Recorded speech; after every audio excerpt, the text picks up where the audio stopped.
Imagine waiting 2 weeks to know if you got a like or not, or a thumbs up. In the decades before the internet, people made comics, and we reached out to each other. What was it like? This is the Sequential Artists Workshop, and these are the 90s mini comics oral history archives. Come join us as we take a longer look at those analog days when communication was a lot slower, maybe more deliberate, maybe more reckless. Who knows? It was just different. Join us as we take a look and really notice how much things have changed. Come join us on the socials. Sometimes it's Comics Workshop, sometimes it's Saw Comics. Either way, come check us out and welcome. Hi, everyone. This is our next interview in our 90s mini comics oral archive history project. We are meeting today with David Lee Ingersoll. And yeah, I'm excited to get into it. All right. I'm happy to be here. Thanks for having me. Yeah. All right. So we'll start off with an easy one. Please say your name, the date, and where you are recording from. My name is David Lee Ingersoll. I am in Seattle, Washington, and the date is August 8th, I think. Yeah. And what are some comics publications that you created or were a part of in the pre-internet era? I created I did 3 main mini comic series: the Cheap Thrills, the Highly Unlikely Adventures of Moe Detritus, and the Davy Thunder Jack Lightning show, which I did with my brother. I also contributed illustrations to Factsheet Five and a lot of stuff in high school comics's miscellaneous anthology series that a lot of people put art and stories in. Nice. All right. And what are some locations that you worked from in the 80s and 90s? I worked from Santa Rosa, California. I primarily did this for about 2 years, and after about 2 years, I made a submission to a new publisher who was starting to publish black and white comics, and I ended up getting a contract doing a series called Misspent Youths, using some of the characters that had been in my mini comics, and I did 5 issues of that. Nice. And how would you describe your comics work? A mix of horror and weird humor. It's I look back on it and it was just what was amusing to me at the time. I had no editor, so sometimes I was purposely offensive. It's stuff that I wouldn't necessarily do now, but I was a young male in his early 20s, and the things I found funny are different than what I find funny now. All right, awesome. So we'll move on to our comics production aspect. So can you tell us how you made your comics, what tools you use? Yes. Let me pull out an issue. This is actually the original artwork for the first mini comic I ever did. Wow. It's called Cheap Thrills, and I did it on typing paper with a regular quill pen, and and I definitely used a brush on some of this stuff, but a lot of it was just the regular dip crow quill pen and on typing paper. And then I would go to Kinko's, usually late at night when nobody was paying attention, and I would print it up, and I would shrink it down and print up copies of it. Now, I don't have any more copies of the first issue. In order to prove that these were originals, I signed all the copies. Mm-hmm. I did 100 copies of each issue, and I did cardstock covers. Turned out that I initially had thought that this would shrink down to a quarter page, and it was actually slightly smaller than a quarter page. So I ended up having to trim all of them. So my mini comics are smaller than a lot of mini comics turned out to be, at least the ones that I traded with. Yeah, so it was, yeah, I was using the tools that I had heard that professional artists use, except I was Xeroxing my comics rather than getting them printed. Yeah. Did you ever experiment with like other tools or mediums? When I was younger, I had heard, I basically read as much as I could about what professionals were using, and when I was younger, I had bought a rapidograph in a couple of different sizes, and I used them for some of the artwork I created before I did this stuff. And the rapidograph maybe gave me a nice consistent line, but having to clean it after every use got a little frustrating. A dip pen and a brush were so much easier to maintain and so much cheaper. Rapidographs were expensive. Yeah. All right. Since then, I continue to use a brush, and I discovered micron pens, and those are give me a nice consistent line, and I use those rather than dip pens these days. Yeah. Awesome. So can you tell us any specifics on like maybe how you readied your comics for print? Let me see if I've got.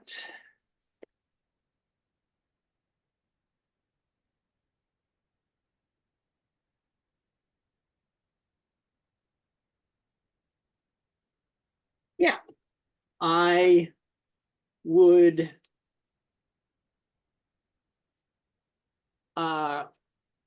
print out, I would reduce the comics to the size that I was going to print them at, and I would print clearly two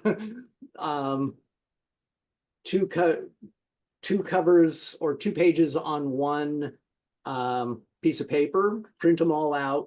Then I would send them back through the photocopier and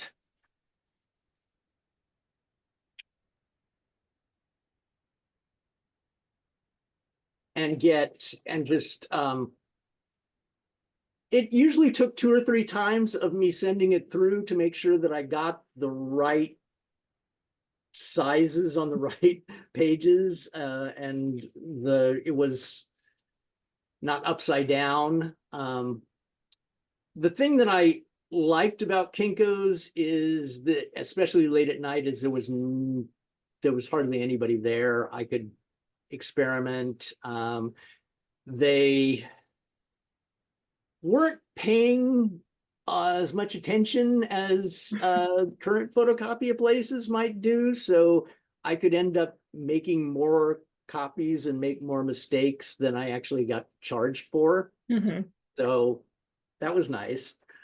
How else did I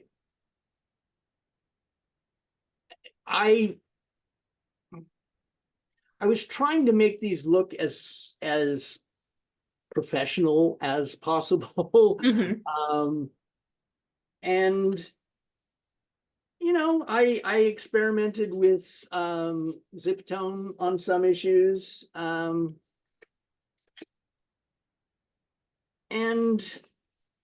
I got better with each one that I did. So I'm glad I did it. Yeah. Yeah, that's awesome. So can you tell us like how many you printed, or how many did you print of your first mini comic? I printed 100 copies of each issue. And if I sold them out, I printed more. Nice. I think the most I did was 200 copies of anything. But I signed each issue and signed a number to each one so that anybody who got it could know that they were getting something original. That was the idea behind it. Yeah, that's nice. Did that number, like that 100 copies, did that ever change over time, or was that pretty consistent? It was pretty consistent. I had my initial intention had been to do 10 issues of each series, and I managed to do 8 of Cheap Thrills and 8 of Moe and Detritus and 5 of the Thunder and Lightning show before I got the job doing Misspent Youths as a comic, and I dedicated my time to doing that rather than doing any more mini comics. Nice. Yeah. All right. So that brings us on to the noticing and awareness section of our questions. Can you tell us when you first saw evidence of people making their own comics? Yes. I was trying to look for work doing illustration. And so in Santa Rosa, I put around homemade Xerox posters advertising myself as an illustrator for people who might want poster work for bands or to advertise any number of things. And I didn't get any responses to the poster in terms of somebody offering me work, but I got a envelope filled with mini comics. Nice. And the guy who did them was named Bill Amon Jr. And he did a whole bunch of these cool little mini comics of H.P. Lovecraft flavored little horror stories. And I saw these things and I thought, oh my God, why didn't I ever think of doing this? This is such an easy thing. And so that's when I started making mini comics. And I'm not sure where I then found out about Factsheet 5 and Comics FX as places where you could send copies and they get reviewed and you could sell or trade with other mini comics creators. This was before the internet, so I'm not sure where I would have heard of this, but somehow I did. It's possible that Bill had mentioned it. I never met him in person. I traded letters with him. Yeah. So once I found out about, I sold a few copies to friends, and I traded a bunch of comics or sold a bunch of mini comics through Factsheet 5 and Comics FX. Yeah, that's amazing. That's so cool that you still have that envelope too. Well, yeah, I've actually got every mini comic that I ever traded for, and I would have subjected you to them, but most of them are still in the envelopes that they came in a box that I just couldn't separate them out from all the other personal mail. So I have a lot of the miscellaneous, the high school comics that that I either contributed to or traded for, and those I have out because I did an interview with the guys who did they published under the name High School Comics, and so I did an interview with them, and it I think it's still up on my website. Nice. I did that probably 10, 11 years ago now. Yeah, that's amazing. All right, so can you tell us a story of getting a comic that surprised or inspired you? Well, I think I just did. You did, yeah. Yeah, the Bill Ayman stuff, that was the biggest surprise, just because it was showing me something that once I saw it seemed obvious, but up until then, it had just not occurred to me. I wanted to do comics. I couldn't figure out how to do it. I knew it cost a bunch of money to actually print a comic. I had applied to the Joe Kubert School when I was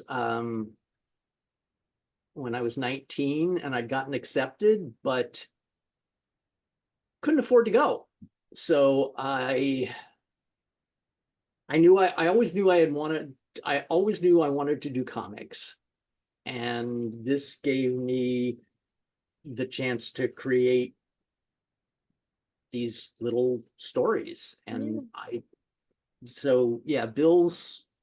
seeing Bill's comics was the biggest surprise. Trading with other people was really neat. I saw a bunch of stuff that I thought was there's a mix of stuff that's really crude and some stuff that's very professional looking, and you could sometimes see it in the same publication. I tend to appreciate these more now than I did sometimes then, because I was really trying to be as professional as I could be, and some of these folks had less skill. And these days, the fact that somebody did something and put it together, I just think that's great. Who cares about how skilled you are? You get more skilled the more you do it. Yeah. Wow, that's awesome. So you mentioned that you had worked with Factsheet Five. So Yes. that kind of answers this next question of, did you ever read an issue of Factsheet Five? I read an issue. Let's see. I think I've got every issue that I got.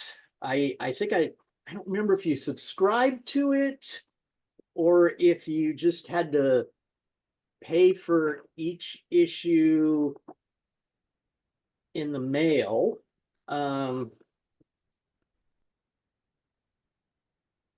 amazing.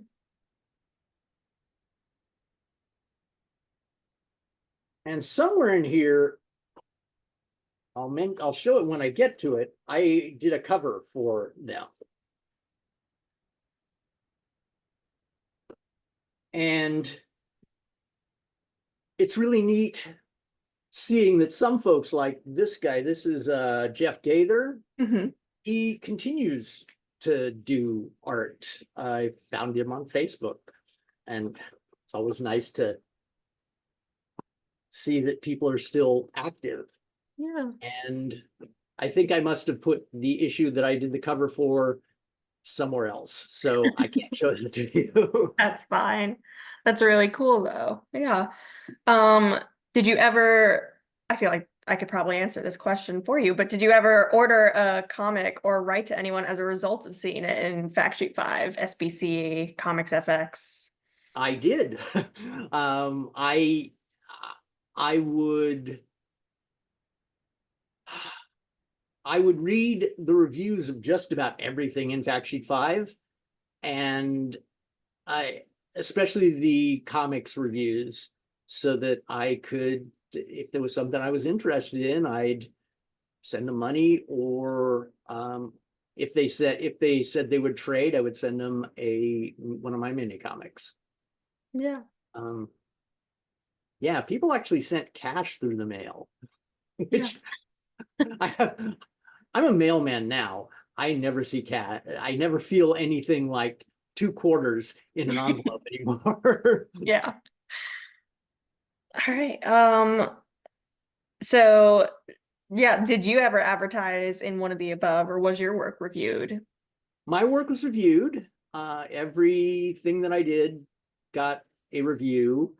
I remember one issue of Factsheet Five where Ed Vick reviewed the issue and complimented the story and gave a warning that I used curse words repeatedly in that issue.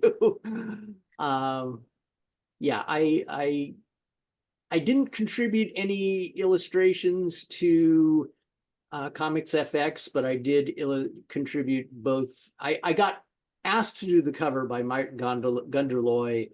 I sent in illustrations that he could use anywhere as filler. And I believe he used everything that I sent him at some point. Yeah, that's awesome.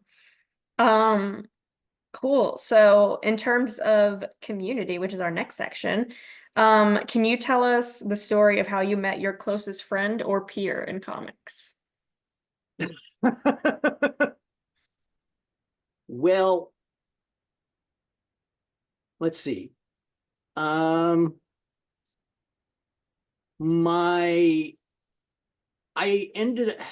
people that I'm still in contact with, I actually didn't meet David Lasky until I'd stopped doing mini comics. He comes over for dinner ever so often here in Seattle.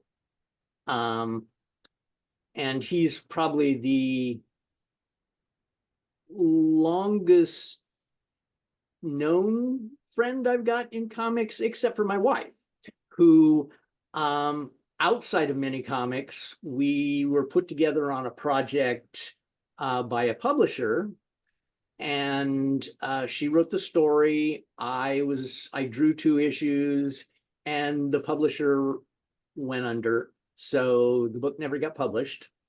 And the pages are in my flat files, and we're finally going to finish the book sometime in the next few years. I'm going to be once I retire from the post office, I've got time to draw. So awesome. And how it gets published, well, these days, if you can't find a publisher, you put something online. Yeah. So I'm not too worried about it. Yeah, that's awesome. I'm excited to see that. I'm excited to finish it. Yeah. All right. Can you tell us about the first show or con situation where there were other people doing what you did? I never went to a con where people were doing mini comics. I went to the San Diego Comic Convention one year to see if I could find work doing comics, and my work might have worked for an underground publisher, but it was not slick enough for any of the majors. And honestly, I'm a bit of an introvert, so just sticking my portfolio in front of people was really difficult for me. Yeah. So I didn't show it to that many people.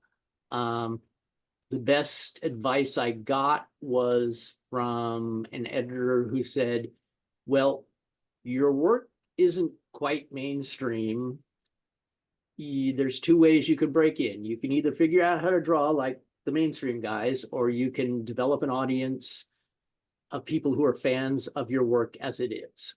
So I figured if I was going to do anything, I'd do it the second way. Yeah.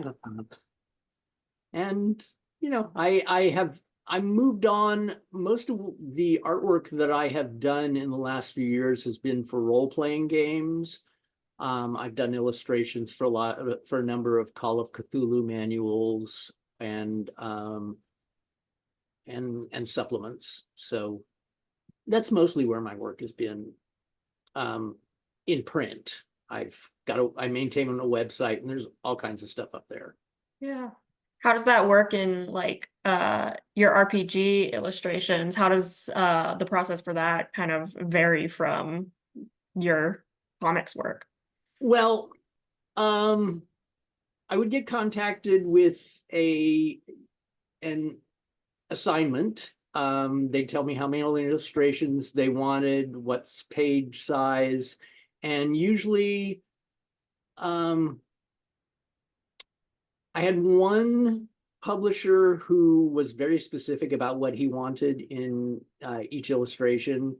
And I've had others who would send me the scenario, tell me how many illustrations they wanted, and then I would send them sketches of what I thought would be interesting, exciting illustrations, and then they'd approve them or ask for changes.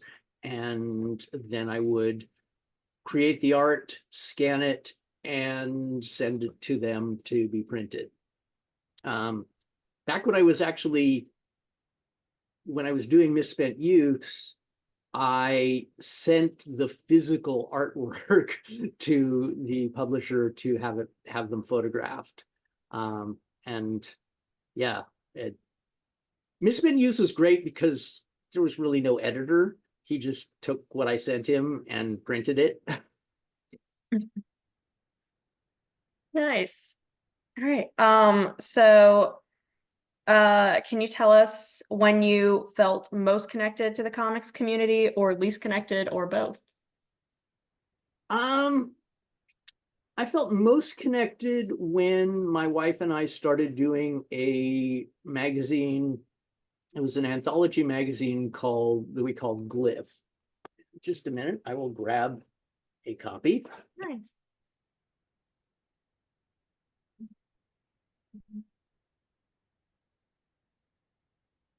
Yeah, you can edit out this part.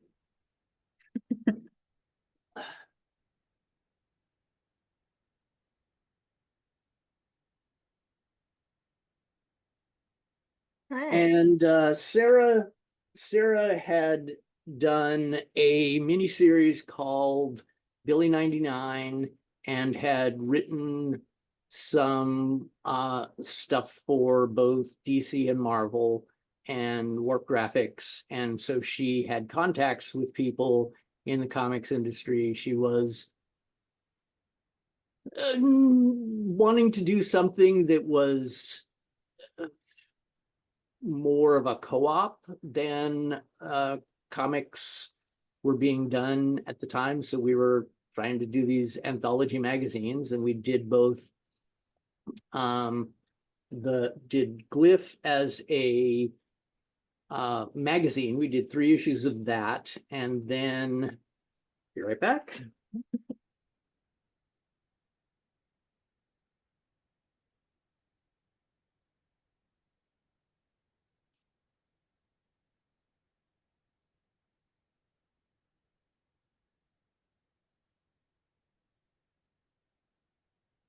And then we did GLYPH as a free tabloid that we distributed around Seattle.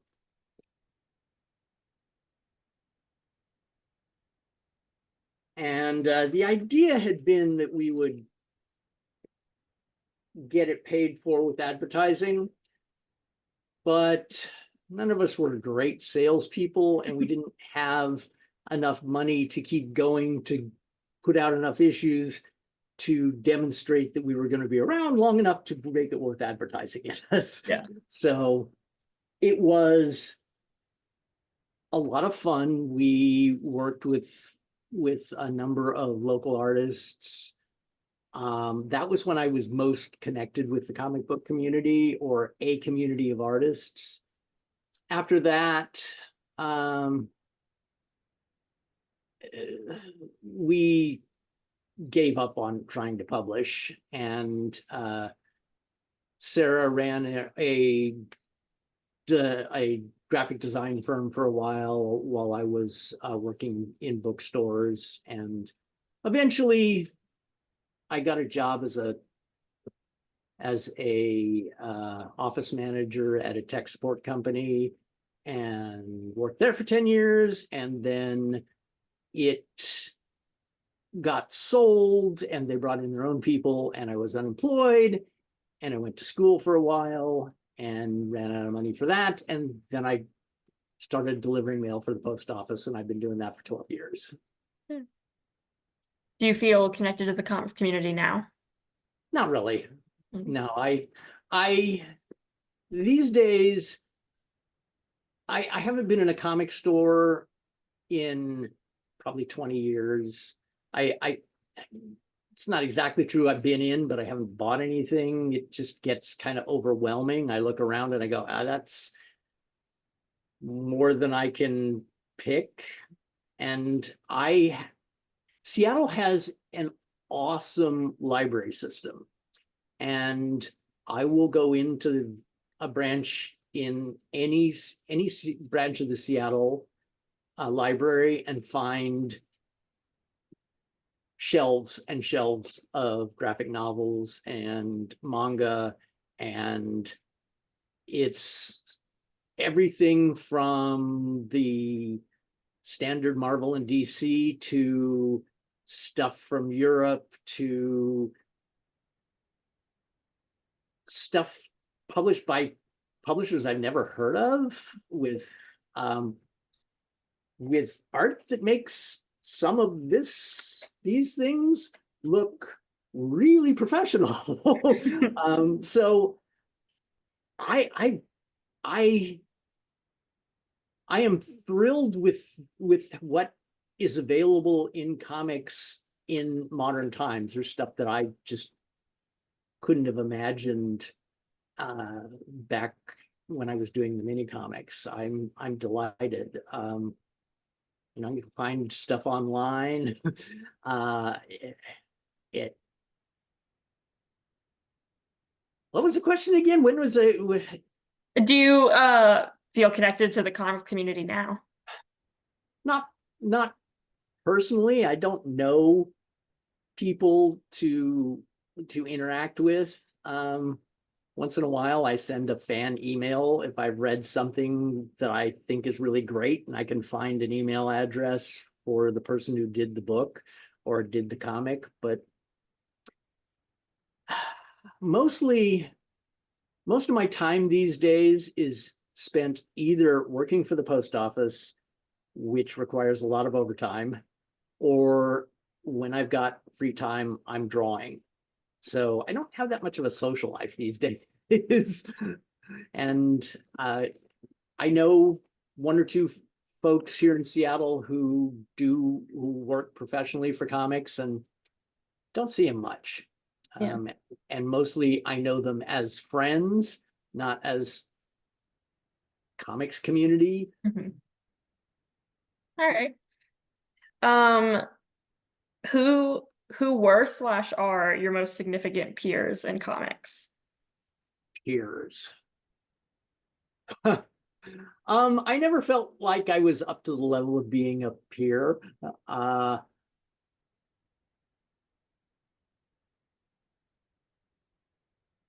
Yeah, I'm proud of the work that I did, and it's better than I can look back at it and see it as being better than I thought at the time. I'm impressed with what I managed to cram onto the pages, but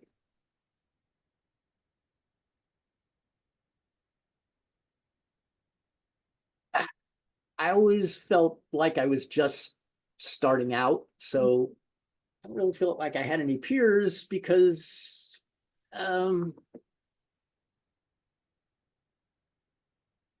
I wasn't where I wanted to be yet. Yeah. Well, you collaborated with your wife. That counts as a peer. Yeah. You're correct in that. Okay. So then, all right. Well, how would you say that your wife or the work that you were reading around you affected your work? Oh, well, I take inspiration from everything that I read. Either I see something that is someone who is someone who has skills that I don't have, and that's inspiring. Someone who draws in a way that I don't, and I am impressed by how they manage to do what they do. Sometimes it's just amusing. I read a book recently called Murder Falcon, which is a graphic novel about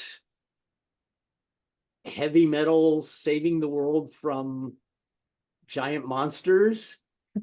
And the way that book was paced was brilliant. I was really admired the craft of the way that the guy did the story. I'm not a fan of heavy metal, but he would do things in the story that would have me just go, wow, I'm so surprised. That is so cool. So, I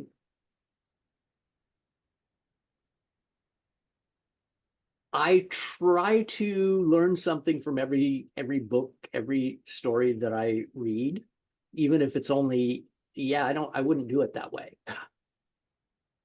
Yeah, that's awesome. All right. So in terms of our distribution section, can you tell us how you traded or sold your comics? I would either sell them to friends, or I would send copies to places that would review them. The ones that I remember are Factsheet Five and Comics FX. There might have been others, but I'd send them a copy. They print out an issue, there'd be a review, and I would get letters either with a mini comic that they was offering to trade for, or I would get letters with dollar bills and quarters in them. Yeah. And that I'd send off. I'm pretty sure I just charged 50 cents an issue. I don't remember what postage was then, but it couldn't have been all that much. Yeah. It's certainly not, and these days it's more than 50 cents to mail a letter. So, but my mini comics would fit into a single envelope. So I just could put one stamp on it. I think I might have asked people for self-addressed stamped envelopes. So that's probably what happened. Was I get a couple quarters and a self-addressed stamped envelope. Yeah. Okay. Can you tell us about those comics that you would trade? Can you tell us about some of those that come to mind that you remember?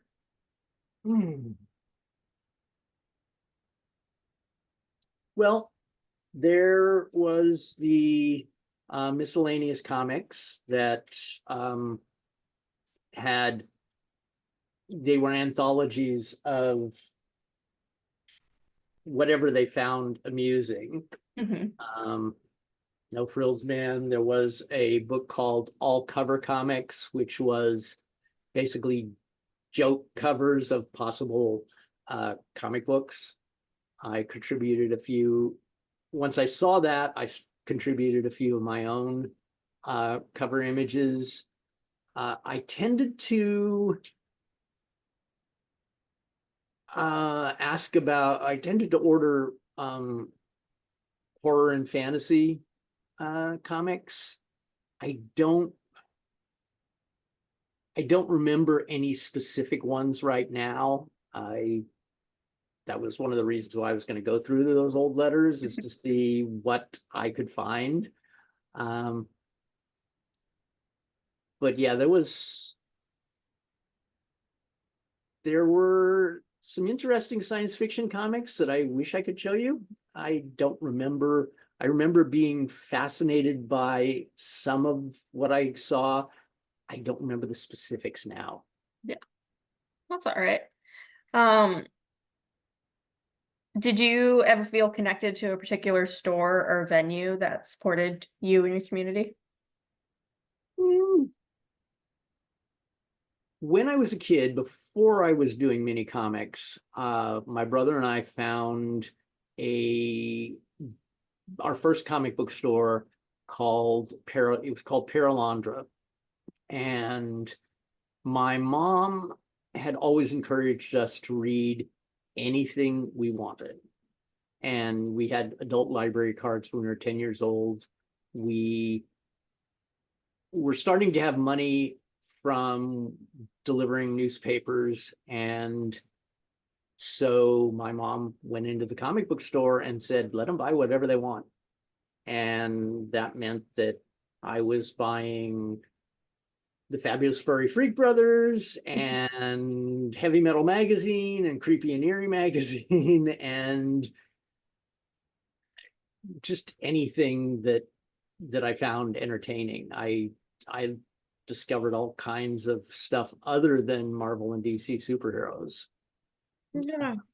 And I really enjoyed Marvel and DC comics. I enjoyed superheroes, but I didn't think I would really be drawing that sort of stuff. I was more interested in drawing the Warren horror stories or the weird stuff like the Freak Brothers. Yeah. All right, great. Were you ever a part of any distribution collective like Puppy Toss, or did you ever submit to small distributors like Fandom House or Spit and a Half? No, I don't think I heard of them. Okay. If I had, I probably would have, but I'm pretty sure all I knew about was Factsheet Five and Comics FX. Yeah. All right. All right, then that brings us to our final section, which is our wrap up. What do you miss about that time? I miss interacting with other artists. I miss discovering stuff in the mail. I miss sending stuff in the mail.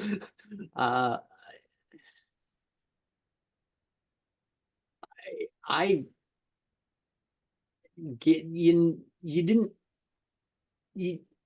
know what you were going to get. You get an envelope, you open it up, and there's a surprise in there. Yeah, it was not instant gratification. I miss writing letters back and forth between people and actually having the time pass before I got a letter back. Yeah, I miss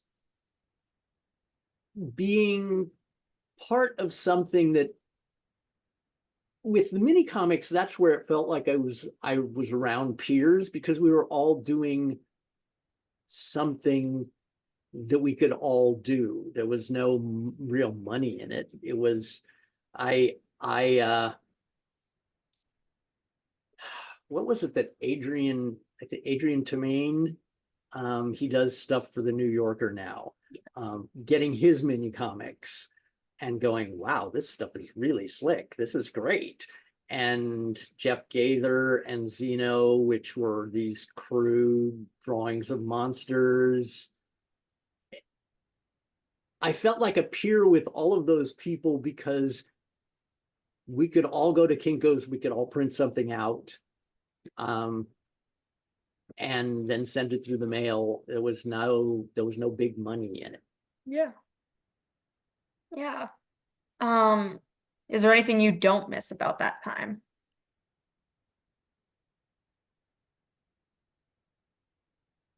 Not that, I mean, like I said, there is so many more comics available now than I ever would have imagined at that time. So I'm really glad that I'm living now and have access to that now and can put stuff online if I want. But that was a time of life when I was generally having a good time anyway, and not, I mean, I was kind of poor, but I was able to support myself, and I had a lot of friends in the physical world. I was part of I had a fairly tight group of friends that I had known since high school, and most of them were friends that they weren't artist friends, they were just friends. Yeah. So I was enjoying life then, and this was an additional thing that I was doing that I was having a great time with. Yeah. All right. Can you tell us one more memory or anecdote around that time that comes to mind?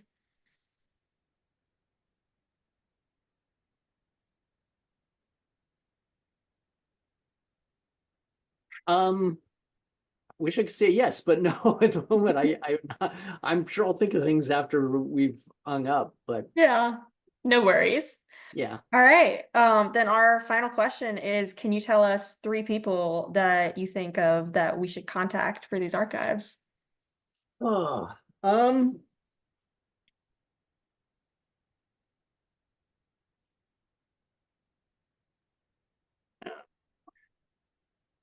the high school comics guys would be good. And if you haven't, and actually here's a list of people who contributed.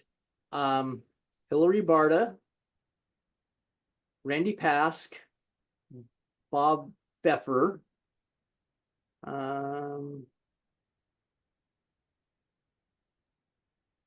Tim DeGroot,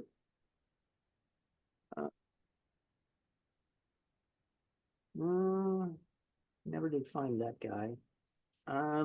Yeah, that's a start. Yeah. Yeah, they did a bunch of stuff. If I'm sure that Matt Fiesel would be a good guy to talk to. Yeah, Zeno, Jeff Gaither. The guy who did Dishman, whose name I'm blanking on at the moment, but he recently had a hardcover book get published of his old Dishman mini comics, and it was crowdfunded. It was nice to see it in a physical, a nice hardcover copy. Yeah. All right, awesome. Well, I think that's it for us. Do you have any final thoughts? Doing mini comics was fun, and ever so often I still make a mini comic, except now I can print it on my home printer, and I'll send it out to my friends. It's nice. I really enjoy having putting stuff on the web, but I like having the physical object to send in the mail. So yeah, if you are someone who's never made a physical mini comic before, I recommend that you do that. All right. It's a good way to end it. Thank you so much to everyone for watching, and we'll go ahead and end our recording there. Thank you. Thanks for joining us. This has been a production of the Sequential Artists Workshop, or SAW. You can find us on social media at Comics Workshop and online at sawcomics.org. You can hear about our many courses at learn.sawcomics.org. SAW is a nonprofit and supported by people like you. Learn how to make a tax-deductible donation at the donate page of sawcomics.org. You can join our free community of comics explorers at members.sawcomics.org. Thanks so much for being here.